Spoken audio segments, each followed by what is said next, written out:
আসসালামু আলাইকুম এভরিওয়ান। আজকে হচ্ছে আমি আমসত্ত্বা বানিয়েছিলাম। সেটাই তোমাদের সাথে শেয়ার করব।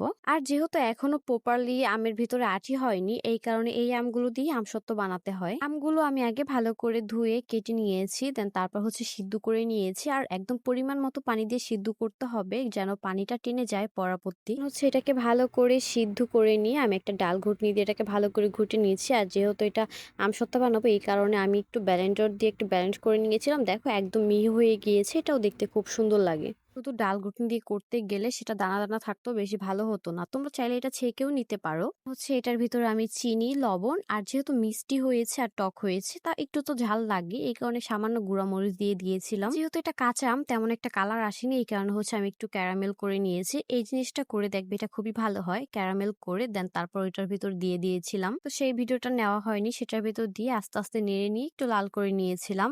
দেন তারপর হচ্ছে দেখো সরিষার তেল আমি হচ্ছে ছেনিতে মেখে নিয়েছি। একটু বেশি পরিমাণ হয়েছিল এই কারণে ছেনিতে আর হচ্ছে প্লেটে দিয়েছিলাম। আর যেহেতু আমি বাসায় বানাবো এই কারণে একটু মোটা করে বানাবো। আর দোকানের গুলো সবসময় একটু পাতলা হয়েই থাকে। যেহেতু বাসায় বানাবো এই কারণে মোটা করে আর সুন্দর হবে, খেতেও ভালো লাগে। দেখো আমার দেওয়া হয়ে গিয়েছে আর এটা হচ্ছে আমি রোদে শুকাবো।